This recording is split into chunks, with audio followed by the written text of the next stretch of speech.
way the Toyota LandCruiser 70 series just doesn't care. Like in the 90s, they put a V8 in it, but it didn't quite fit, so they had to widen the track. Did they widen the back? No. I just thought, why? Still does the same thing. These seats, they're velour trim, but yet somehow they don't breathe. So in the hot weather like today, your back sweats somehow. Like leather seats are probably more breathable. This interior is not actually that spacious either, even though there's nothing inside it. It doesn't even have a proper center console.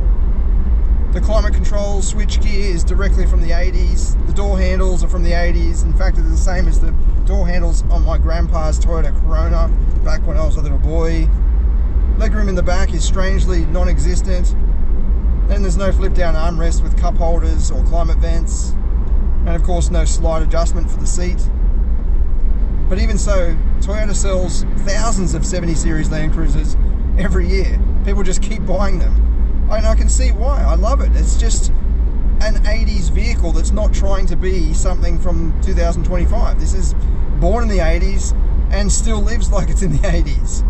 Even this engine, 2.8 litre turbo diesel, 4-cylinder, 150 kilowatts, 500 newton meters. Pretty good figures for that size engine and for a diesel. And in this particular example, it's matched up to a 5-speed manual, not a 6-speed, with one of the longest shift actions that I've seen in the last 20 years. And this engine is available in a number of Toyota models in the showroom right now. And it's very smooth, refined, quiet. But in this, for some reason, it's really rough. Like they tuned it purposely so it sounds and feels like it's from the 80s. Boot space, well, it's just like a van, really. It's very square and boxy, but spacious enough. Very tall ceiling. Twin barn doors for practicality. A few hooks to tie your things down. And baby seat anchor points mounted on the ceiling. But again, you just tend to love it because it's from the 80s and it makes no apologies about being from the 80s. And I like that Toyota has just stuck with its ways and said, no, we're not changing it. What for? It does what it's meant to do.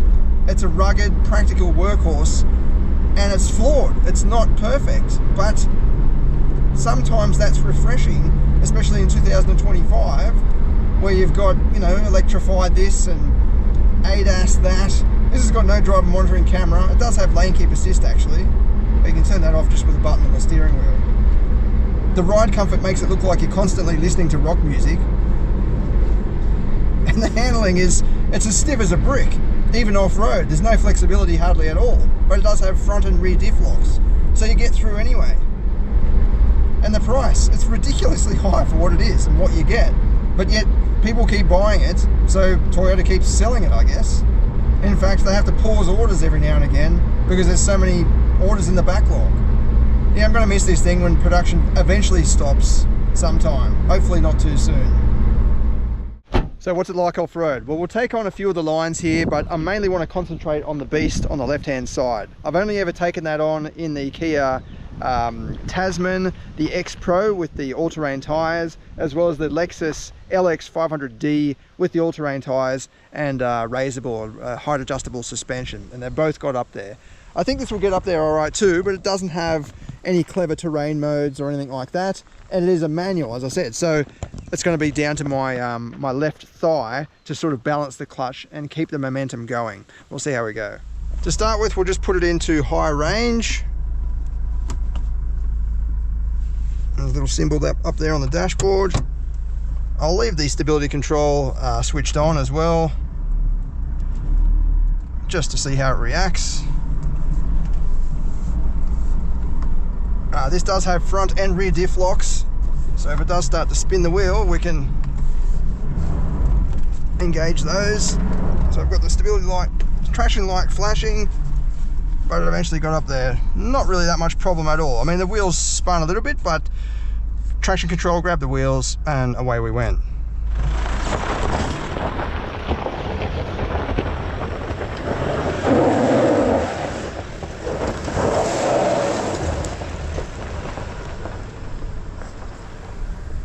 No issues with ground clearance, as you'd expect. There's nothing really that's hanging low. Even the side steps, they're stuck right up above on the very lower edge of the door sill. And then down here, this is a bit of a drop on the right hand side. Probably doesn't look like it on camera, but really causes the back end to pop up. Yeah, these things aren't that flexible actually, but they kind of, I don't know, they don't need to be, I guess. Got front and rear diff locks and nothing really low to snag. So just because the wheels aren't on the ground, you know, I mean, it would be better if they were, but it doesn't seem to impact off-road performance that much in these types of conditions anyway. I mean, if you started to get very serious, obviously it would matter more. All right, we'll put it into low range now. And then the traction control has gone into its own mode. I haven't touched that. And yeah, we've got low range gearing. So this will give us more torque, but it might cause the wheels to spin a bit easier, as in wheel spin. Just ease it up, leave it in first. Bit of wheel spin there.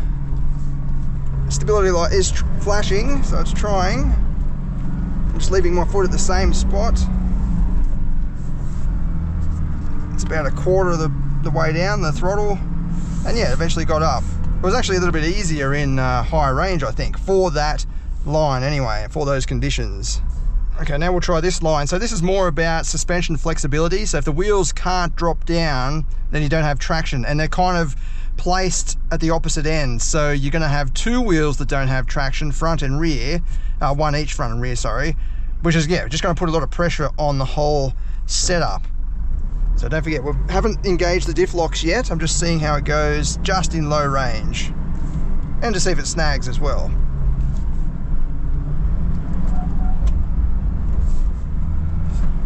Just leaving my foot at the same spot. That's it revving out because the wheels are spinning. I've just got it at the same, about 1/4 throttle. And yeah, eventually gets up there. So it's a bit of wheel spin, then it grabs it, tries to send it to the other wheel, and eventually gets up. Not really that much of a hassle, just a bit of wheel spin.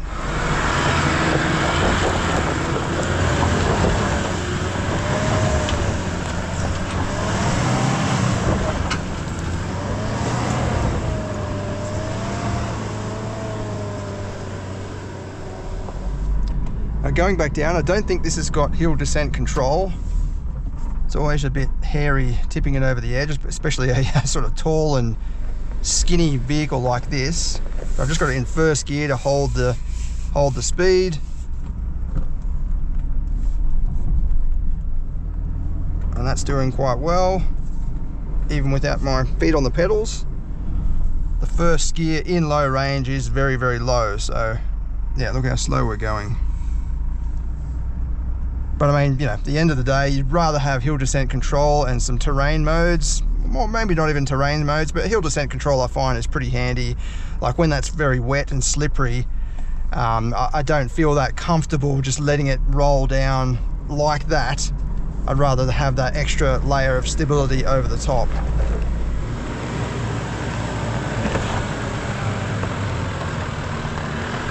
All right, now let's put the front and rear diff locks, or engage them. So both of them are flashing at the moment. Just roll back a little bit.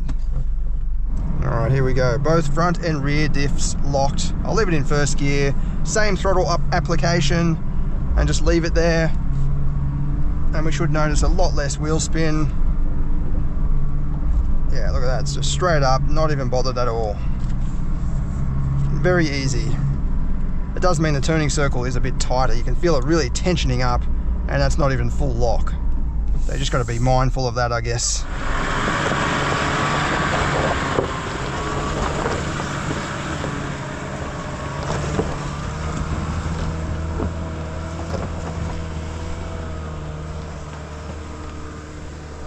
All right, let's see if we can get up the beast. So this is much steeper than it looks. It's about 30 degrees, but on top of that, you've got these massive cutouts in the terrain that, yeah, just really make it difficult. I wouldn't take a, you know, standard SUV up here. You just damage the front bar very, very easily, and even the side sill as you're going over some of those ridges.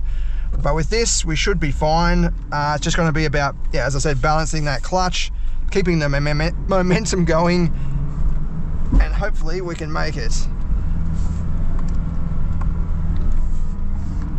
That's just very steady speed. I'll slow it down even more. Lots of wheels coming off the ground. Just leaving the power at the exact same level. It's definitely a little bit scary because it's tipping and swaying all over the place. But look at that, it's just driven straight up without any struggle at all. I thought I would have had to slow down and yeah, just have another take, but that just went straight up, no problem. And it didn't scrape anything.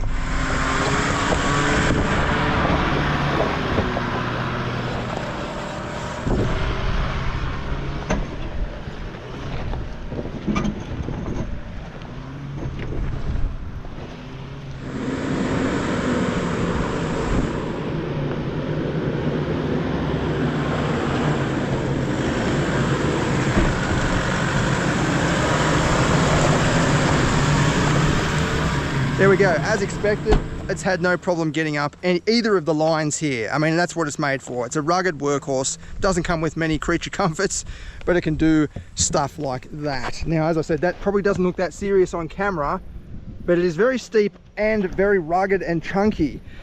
The body didn't scrape out, the diff didn't scrape out, nothing touched the bottom, and the power and torque are totally fine. I think it does have a lot of torque through gearing, because first gear is extremely short already, let alone in low range. So I know a lot of guys out there tune these up, especially the V8 one, to get more torque out of it, but if I was going to own one of these, I think I would just keep it original, like totally bog standard, and keep that 80s spirit.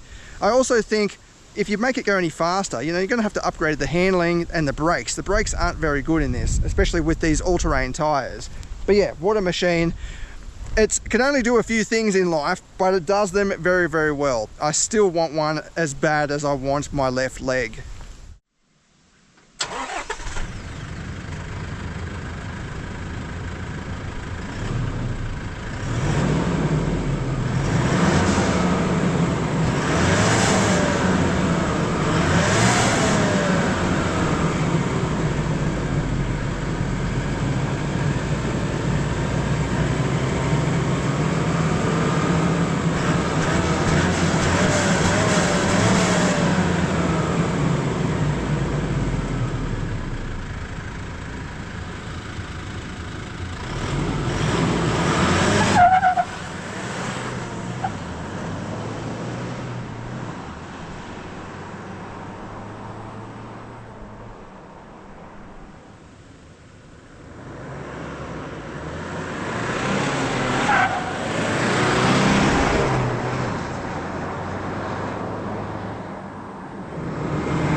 Second gear start.